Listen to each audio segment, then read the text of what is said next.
नमस्कार, capital TV Uttar Pradesh पर 4 का चक्रव्यूह देख रहे हैं आप। मैं हूं राधिका राज। आज 4 के चक्रव्यूह की सबसे बड़ी खबर आपको बता दें, मौलाना महमूद मदनी से जुड़ी है। जमीयत उलेमा ए हिंद के अध्यक्ष मौलाना महमूद मदनी के जिहाद वाले बयान पर सियासत गरमाई हुई है। लगातार तमाम नेताओं के बयान सामने आ रहे हैं और इसी कड़ी में बीजेपी नेता संगीत सोम ने भी बड़ी बात कही है। तो क्या बोले बीजेपी नेता, बताएंगे आपको। दिल्ली में हुए आतंकी हमले के तार अब सीधे उत्तर प्रदेश से जुड़ रहे हैं। एक तरफ जहां एटीएस की जांच शुरू हो गई है, तो वहीं दूसरी तरफ एनआईए की छापेमारी भी चल रही है, जिसमें मुसलमान से लेकर कश्मीरी डॉक्टर भी एनआईए की रडार पर आ गए हैं। और इसी कड़ी में एनआईए ने एक बड़ी छापेमारी लखनऊ में की है, जिससे हड़कंप मचा हुआ है। बताएंगे आपको क्या कुछ मिला लखनऊ से। दुकानदारों से, कारोबारियों से तो ठगी के कई मामले सामने आते रहे हैं, लेकिन अब बात ऑफलाइन से उठकर ऑनलाइन पर बड़े पैमाने पर पहुंच गई है। और ऐसी एक ऑनलाइन ठगी की खबर सामने आई है, जहां बस्ती से एक साइबर ठगी के एक ऐसे गिरोह का पर्दाफाश हुआ जिसने पूरे प्रदेश में हड़कंप मचाया था, जिसके सीधे कनेक्शन विदेशों से थे। तो कैसे यूपी के छोटे से जिले में बैठे बदमाश विदेशों तक खेल रच रहे थे, बताएंगे आपको। यूपी में अपराध के खिलाफ लगातार एक्शन जारी है और आज इस चक्रव्यूह में बताएंगे आपको कैसे यूपी पुलिस की टीम ने 24 घंटे के अंदर कितने अपराधियों को लंगड़ा कर दिया है और कितने अपराधी ऐसे रहे जिन्होंने योगी पुलिस पर लगाम लगाने की तो कोशिश की, पर वो ऐसा कर नहीं पाए। कहां एक्शन हुआ है, बताएंगे आपको। तो चलिए शुरू करते हैं 4 का चक्रव्यूह। शुरुआत करते हैं 4 के चक्रव्यूह की सबसे बड़ी खबर से, जो मौलाना महमूद मदनी से जुड़ी है। एक सार्वजनिक सभा में मदनी ने जिहाद शब्द को लेकर जो बयान दिया, उसने पूरे देश की सियासत को आग लगा दी। लगातार तमाम नेताओं के बयान सामने आ रहे हैं और इसी कड़ी में बीजेपी के फायर ब्रांड नेता और पूर्व विधायक संगीत सोम ने भी ऐसी बात कही है जो सुर्खियों में छाई हुई है। उन्होंने कहा, मौलाना मदनी जैसे लोग बीमार कौम की बीमार मानसिकता के प्रतिनिधि हैं। सोम ने चेतावनी भरे लहजे में कहा, ऐसा ना हो कि सनातनी सड़क पर उतर आए और इन मौलानाओं को दौड़ा दौड़ा कर पीटते हुए पाकिस्तान तक ले जाए और वही उनके घर में घुसकर ठोक दे। यह बयान सुनते ही हंगामा मच गया। सोम ने आगे कहा कि ये लोग देश का संविधान अपने हिसाब से चलाना चाहते हैं। जब संविधान की बात आती है तो वो शरिया कानून की दुहाई देने लगते हैं। उन्होंने तंज कसते हुए कहा कि ये 4 बीवी रखेंगे, 21 बच्चे पैदा करेंगे, उस वक्त तो संविधान की बात नहीं करेंगे, लेकिन जिहाद को सही ठहराएंगे। सोम ने जिहाद को देश में चल रहे आतंकवाद से जोड़ा। उनके मुताबिक देश में कितना जिहाद चल रहा है, कितना आतंकवाद फैला हुआ है, उस पर ये लोग बोलना ही नहीं चाहते। ये भारत को खाएंगे और पाकिस्तान की तारीफ करेंगे। इस बयान के बाद सियासत और तेज हो गई है। वही बीजेपी के प्रवक्ता संबित पात्रा का भी बयान सामने आया है। सुनिए क्या कुछ बोल रहे हैं बीजेपी प्रवक्ता। कि मौलाना मदनी जी ने भोपाल के अपने उस भाषण में यह भी कहा कि जो मुर्दा कौमें हैं वो झुक जाती है, वो सरेंडर कर देती है, और जो जिंदा कौम है वो आवाज उठाती है, वो आंदोलन करती है। और उदाहरण दिया वंदे मातरम का, कि लोग वंदे मातरम बुलवाना चाहते हैं और मुर्दा कौमें झुक जाती है और जिंदा कौमें झुकती नहीं है। मैं मदनी साहब को याद दिलाना चाहूंगा और कहना चाहूंगा कि मदनी साहब, वंदे मातरम किसी धर्म का नहीं है। वंदे मातरम इस मिट्टी का सुगंध है, हिंदुस्तान का सुगंध है वंदे मातरम।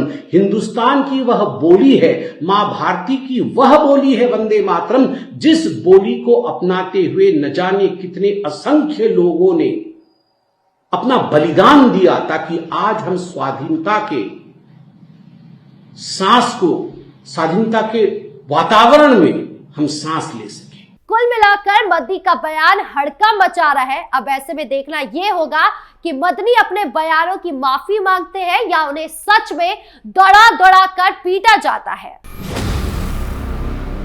अब चलते दूसरी खबर पर, जो राष्ट्रीय सुरक्षा से जुड़ी है और उत्तर प्रदेश को सीधे निशाने पर ले आई है। दिल्ली में हुए भयानक आतंकी हमले के तार सीधे यूपी से जुड़ रहे हैं। एक तरफ जहां यूपी एटीएस की जांच तेज हो गई है, वहीं दूसरी तरफ राष्ट्रीय जांच एजेंसी यानी एनआईए की छापेमारियां जोरों पर है। इसमें मुसलमानों से लेकर कश्मीरी डॉक्टरों तक के नाम सामने आ रहे हैं। जांच में सामने आया है कि दिल्ली ब्लास्ट के मास्टरमाइंड का लिंक उत्तर प्रदेश से है। लखनऊ के पहले हफ्ते में ही सहारनपुर से एक प्रमुख संदिग्ध डॉक्टर अदील अहमद राथर को गिरफ्तार किया गया। राथर, जो एक प्रोफेशनल डॉक्टर है, कश्मीरी मूल के हैं, कथित तौर पर फंडिंग नेटवर्क का हिस्सा थे। उनकी गिरफ्तारी के बाद उनके घर की तलाशी ली गई, जहां से कुछ डिजिटल डिवाइसेस और फाइनेंशियल रिकॉर्ड्स बरामद हुए। एटीएस यूपी ने सहारनपुर में अतिरिक्त रेड किए और पाया कि ये मॉड्यूल कश्मीर घाटी से जुड़ा है, जहां रेडिकल एलिमेंट्स डॉक्टरी प्रोफेशनल को कवर के रूप में इस्तेमाल कर रहे हैं। तो वही सबसे बड़ी कार्रवाई तो लखनऊ में हुई है।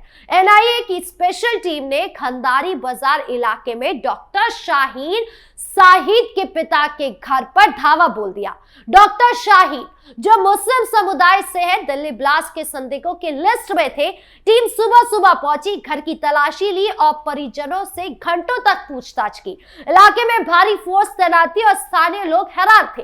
एक स्थानीय निवासी ने बताया कि अचानक इतनी पुलिस आ गई कि लगा कि कोई बड़ा ऑपरेशन चल रहा है। छापेमारी में कुछ दस्तावेज और मोबाइल फोन जब्त किए गए हैं, जो फंड ट्रांसफर से जुड़े हो सकते हैं। एनआईए ने कुल 8 जगहों पर रेड्स किए, कश्मीर से लेकर लखनऊ तक किए। कश्मीर में 2 डॉक्टर के घरों पर छापा पड़ा, जहां के संदिग्ध लैपटॉप बरामद हुए। इस मॉड्यूल की खासियत यह है कि ये सफेद पोश अपराधों पर चलता है।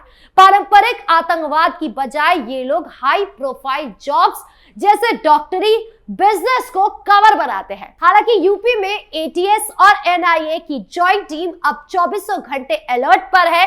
लखनऊ छापे से मिले क्लू से एक इंटरनेशनल लिंक खुल सकता है। आने वाले दिनों में और गिरफ्तारियां भी हो सकती है। बढ़ते तीसरी खबर की ओर, जो बस्ती से जुड़ी है। उत्तर प्रदेश का बस्ती जिला भले ही छोटा हो और शांति प्रिय माना जाता हो, लेकिन पिछले कुछ महीनों से यही बैठकर कुछ शातिर दिमाग पूरे देश में साइबर ठगी का ऐसा खेल खेल रहे थे कि पुलिस प्रशासन तक के होश उड़ गए। ये गिरोह कोई मामूली फ्रॉड करने वाले नहीं थे। इनका नेटवर्क सीधे विदेश तक फैला हुआ था और इनके बैंक खातों में 4 करोड़ से ज्यादा की काली कमाई जमा हो चुकी थी। तरीका इतना परफेक्ट था कि आम आदमी से लेकर पढ़े लिखे अफसर तक इनके जाल में फंसे रहते थे। ये ठग फर्जी सरकारी योजनाओं को लालच देते थे।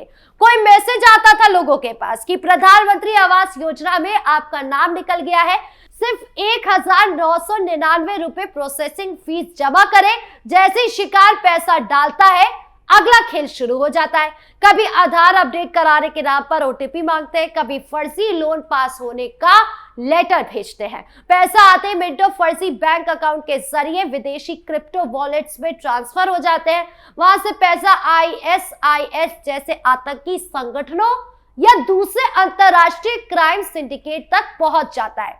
सुनिए क्या कुछ कह रही है पुलिस। जो इन 38 खातों से जुड़ी हुई है, इन खातों को ये बड़े इनोवेटिव वे में यहाँ चला रहे थे और इसके माध्यम से ये टेलीग्राम पे यूपीआई देके क्रिप्टो करेंसी का इलीगल ट्रांसफर कर रहे थे, उससे पैसा कमा रहे थे और फिर उस पैसे को यहाँ इन खातों के थ्रू ऑपरेट कर रहे थे।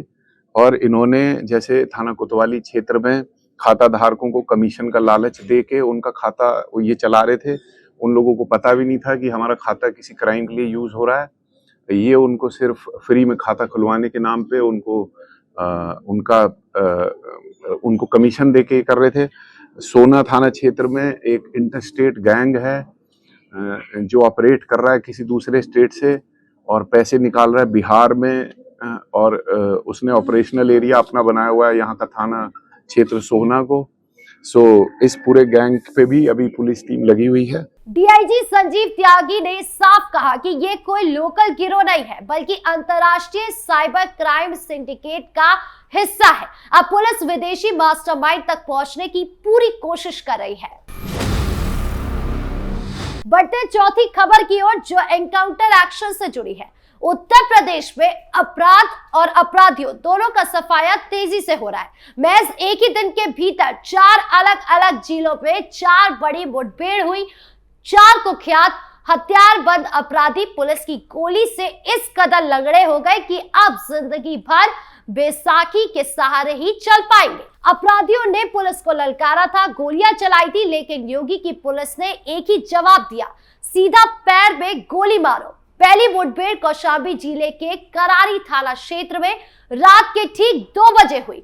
मुखबिर की सूचना पर पुलिस को पता चला कि गौ तस्कर एक ट्रक में गौवंश भरकर ले जा रहे हैं। पुलिस ने घेराबंदी की। तस्करों ने AK-47 से ताबड़तोड़ फायरिंग शुरू कर दी। जवाबी कार्रवाई में 2 शातिर तस्कर दोनों पैरों में गोली खाकर जिंदगी भर के लिए लंगड़े हो गए। ऐसे दूसरे जिलों में भी एनकाउंटर एक्शन देखने को मिला। ये मामले बताते हैं कि आज अपराधियों के अड्डों पर एक ही बात गूंज रही है, योगी की पुलिस से भागो मत क्योंकि गोली सीधे पैर में आती है।